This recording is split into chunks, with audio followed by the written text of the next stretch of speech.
Well, greetings everyone, and welcome back to the channel. In advance of the new 2024 Tigers, I should say, coming out on the market, I thought it'd be worthwhile reacquainting myself with one of these untamed beasts. So here we are on a 2023 1200 Rally Pro. Now, the last Triumph Tiger I rode was the 1200 Explorer, the big heavy one. Now this one, of course, has been lightened by 20 odd kilos. So it's now about 250 kilos, I think, this.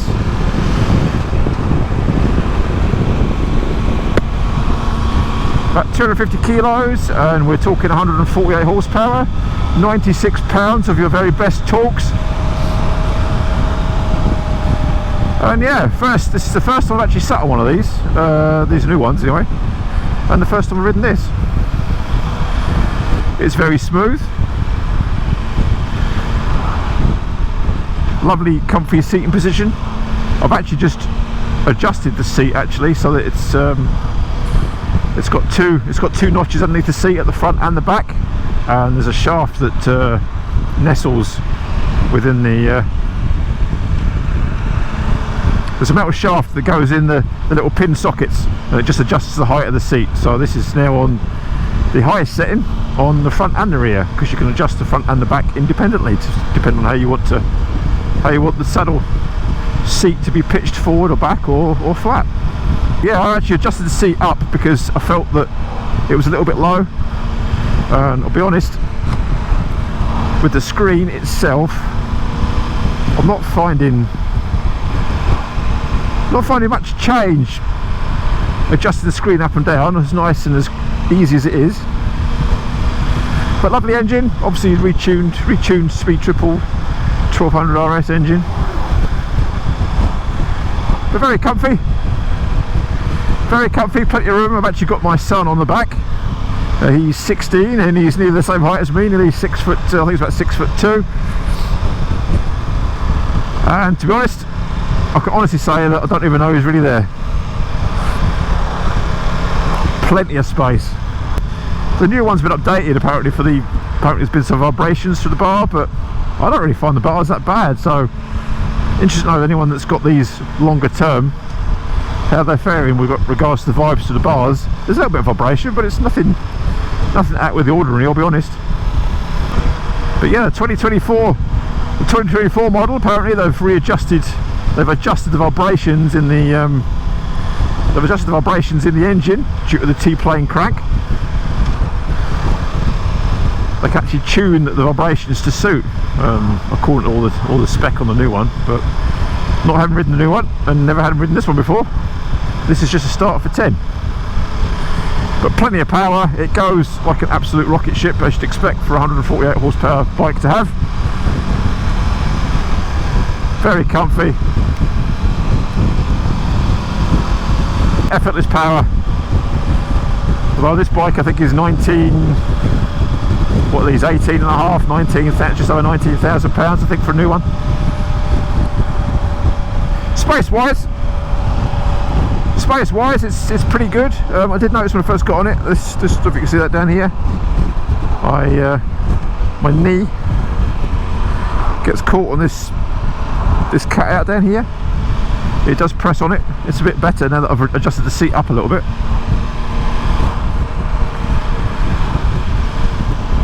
But it's a comfy place to be. Handles very well. Apparently this model is prone to stalling at low speeds, but I've not had any issues with that at all. You still need to balance and ride the clutch a little bit at lower speed because of the just the way the gear and the transmission is, but other than that it's fine. Not had any of those problems at all. Just your knee catching on here is, for me, is a bit annoying more than anything else. But it's not painful. when you brake, you just notice it a little bit. I don't think this model's actually got a quick shift, a bi-directional quick shifter, because it doesn't work going down the box. So I guess it doesn't have one, or if it does, it's obviously not working very well. But I do get turbulent air off this screen. Doesn't seem to matter where I put it. I think the lowest position seems to be about right. Generally speaking, for me personally, I don't think I'd go for something like this. It'd be nice to see Triumph do, obviously having to remember the 1050 Sport.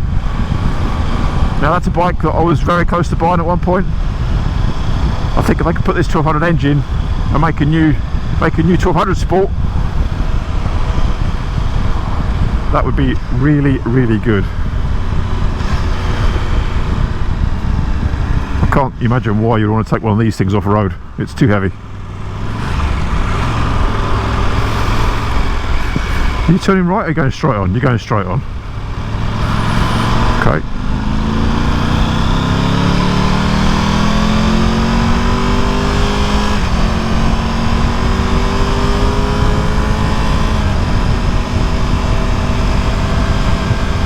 The quick shifters just stopped working again there, look. Strange. It's definitely temperamental. But the brakes are great. No issues with the brakes at all. Very, very comfy 2-up. I have ridden a 1200 GS, but not the 13. Or the 1250, so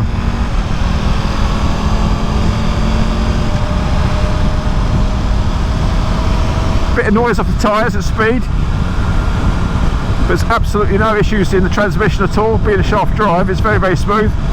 Normally with shaft drive you get a bit of a clunky transmission, but there's been no issues with that at all for me. Yeah, still getting a bit of vibration on my helmet. It doesn't seem to matter where I put this screen. Maybe that is a bit better. Hard to tell.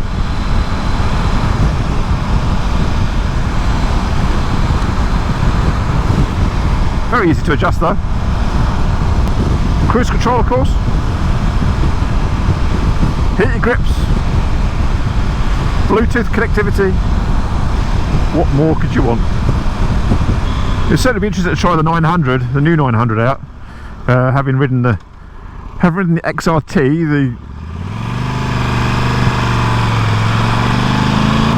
oh, fuel low. Oh dear. Smooth quick shifter when it's working.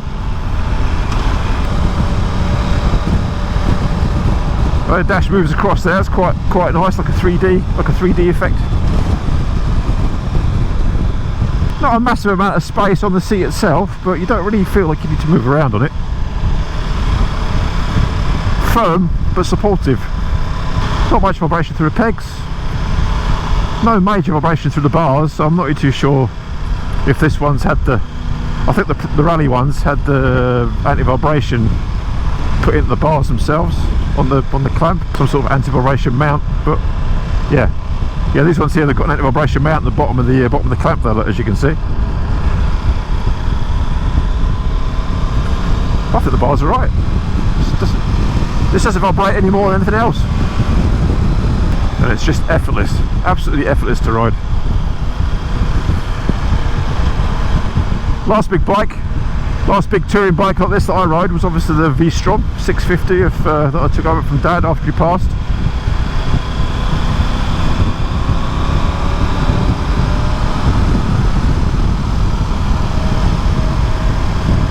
I hate to say that I think the older that I'm privileged to be, the more these sort of bikes on these sort of roads make sense. Given the state of them with the potholes and stuff, I see why they're so popular, but personally I'd rather have something less off-road oriented. And as I was saying about the 1050 Sport, if I could bring out a 1200 Sport, like the 660, but stick the new engine in it, that'd be a corker of a bike. So yeah, the Scrambler's in for its first service, so we're just heading back there now. Go and pick it up, we'll see what that's like to up. There's not so much noise from the engine on this as I thought there'd be. It's gruff, but it's not as loud as I thought. This one has got a Scorpion exhaust on it, but it's actually pretty, unless you're given it an absolute handful, and it does fly. There isn't much noise from it.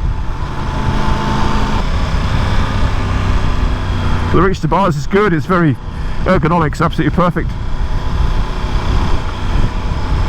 Lovely bike. So we're just to see what the 2024 model's like. Not a massive difference by all accounts, and certainly the vibrations have been dealt with in the engine as well as the bars. So by comparison, it'll be good to see, because I don't really find the vibrations on this much of a problem at all. Even though that's what Triumph are saying they've done with it. They've tuned the vibrations in the engine, which is quite different. Yeah, I think I'm kind of happy with where the screen is now. It's alright. I have to try a new BMW 1300, see how it compares to this one and the 2024, and also the 900 GT as well. I think I'd prefer the 900 GT Pro, if I'm honest.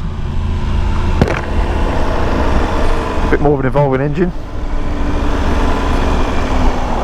If you're doing big miles on this, I can see why you'd want to go for the bigger engine, especially if you go 2 up quite a lot. The balance of the bike's very easy. Like I say, with a Pillion, you don't even know they're really there, which is quite unusual.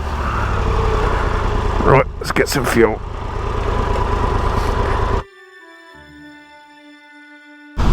Okay, situation update on the keyless ignition.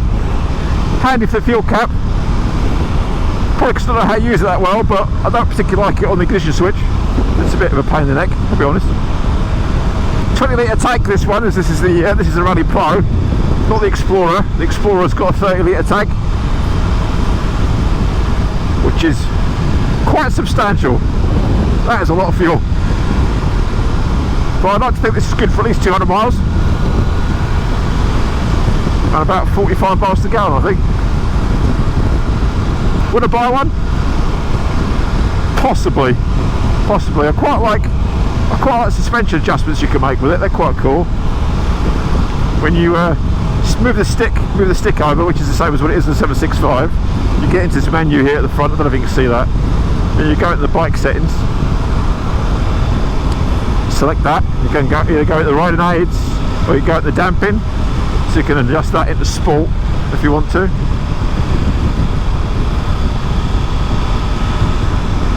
If you go into the damping, you'll move down and press OK. Here we go. So you get this little bar that comes up, and it shows you. You can either reduce it down to normal, or you can take it all the way down to comfort. And then with the joystick, you just move it back up again. So we'll leave it in normal now. I've had it in sport for a while. It was definitely firmer, but I can't say before even comfort it felt that soft. Of course, it depends on what luggage you've got on the back. Just toggle it up and down as you see fit, and then just move the stick back across, and then back across again, and then display goes back to how it was. Quite cool. Yeah, I quite like it.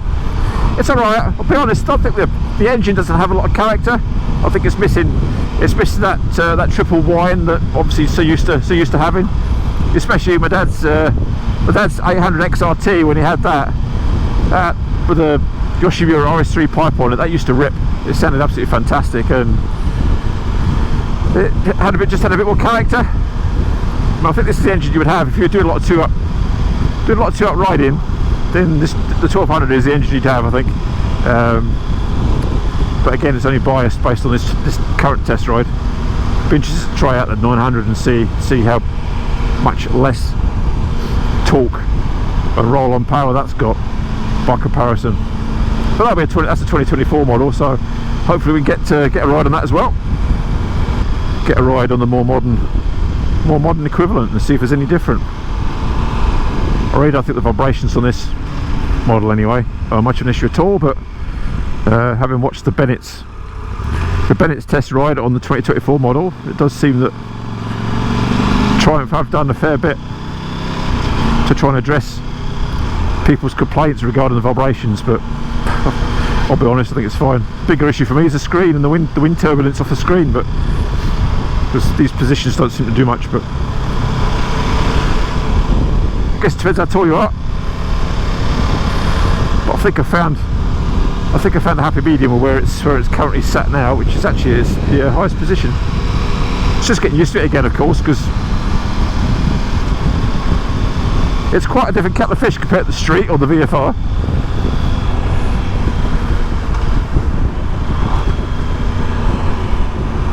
Even these little knee things almost give you some sort of comfort and security blanket. I don't really know why that is. It just makes you feel a little bit kind of hemmed into the bike a little bit, protected from the elements. We'll certainly test that out in a minute. As you can see, that rain in the distance. We'll see how wet my crotch actually gets. I'd like to think that's from excitement of riding this bike, but it's a multi-tool. That's what it feels like. Yeah, see, once again there, just quick shifter, just didn't want to play ball. It just didn't work. Stay at this road. That's why you need an adventure bike. Yeah, well, the way the suspension is on this bike, I'm interested to see how it actually controls in regards to settings with 2 up. It must monitor the extra weight on the rear and adjust accordingly, I guess. I don't know. I'd have to do some extra research, but like I say, with my son on the back at the minute, he must be, I don't know, 60 kilos.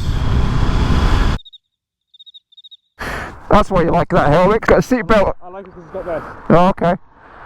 It's a nice helmet. This does make it a lot easier to be fair. Yeah. Right then, got a new battery. Yeah, as I was saying before the battery cratered, with this bigger engine, and the suspension, you don't really know that you've got a pillion on the back until he tries to wriggle. You don't really know you've got someone on the back until he tries to wriggle when you pull it away from a junction. Then all of a sudden it feels like it's going to go peak-tong very, very quickly. I don't know what the settings are on the suspension for this in regards to 2-up riding. Doesn't look like, or at least I can't see a Pillion or Pillion and passenger setting. Sorry, rider and Pillion setting, or a rider only with luggage, or a rider and luggage and Pillion. I don't see any of that on this, so I don't know whether the electronic suspension on this particular model, it just measures how much sag you've got based on the weight that's on the back and adjusts accordingly. I can only assume it does, because it seems to remain pretty planted and very, very flat and even going along. It doesn't feel like the rear end is squatting too much at all. So like I say, I don't know what the details are on suspension and how it works on these, but certainly from experience, the whole bike seems to remain pretty even and pretty flat, which can only be a good thing. Being a shaft drive through town, it's not doesn't feel too heavy, it's not too clunky, it's very smooth. You do find that due to the gearing of the bike and the weight of it and the inertia and momentum that you carry at low speeds through town in traffic, you are kind of riding the clutch quite a lot between first and second. Just depends on the speed you're doing, but obviously at 30 mile an hour here, it's obviously fine here in third gear. It's quite happy. But at walking, just quicker than walking speed, you're kind of in between first and second, so you find you're trailing the clutch a fair bit, but not a massive deal really. Just an observation. Given where it sits with amongst its rivals, it's not. Is it the cheapest? Well, depends. We could go and buy a V-Strom 1050, which would be cheaper. You could buy a Multistrada, which is more expensive. You could buy a BMW, which is also more expensive. And again, you don't get something for nothing. But this Rally Pro is pretty well spec'd. So yeah, Triumph, not that you'll be watching this, but if you are, then please bring out a 1200 Sport. that would be awesome. And yeah, I mean, it could be something that if my son and I keep going out a lot, or sons and I keep going out a lot, if you can make a 3-seater, that'd be even better. But 1200 Sport would be more my personal preference and liking. But I've got to say, I quite like it. Just, if I'm honest, it doesn't stir the emotions. It's a tool for doing a job, but it's not a bike that stirs any emotion in me and going, oh yeah, I really like that, I really like that. But again, you buy this bike with one intention, that's for touring. It doesn't tickle my pickle, I have to say, in regards to riding it and excitement, but for buying it and doing a job, it certainly does that with absolute ease. Oh man, bummer.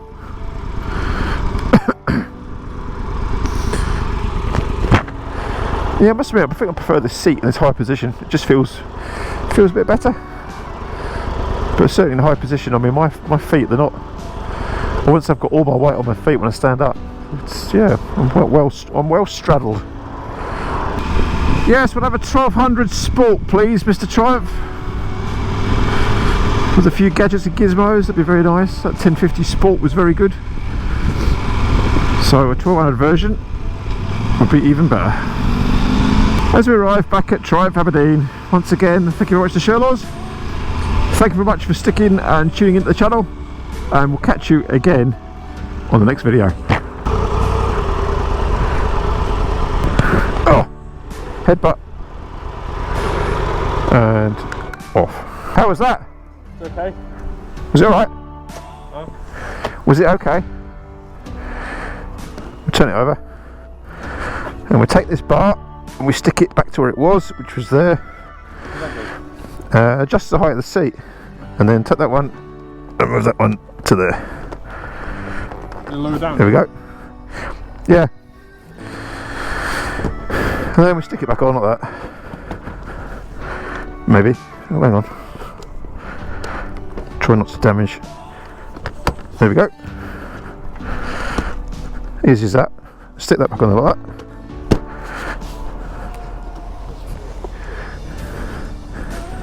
Car key out, and we're done.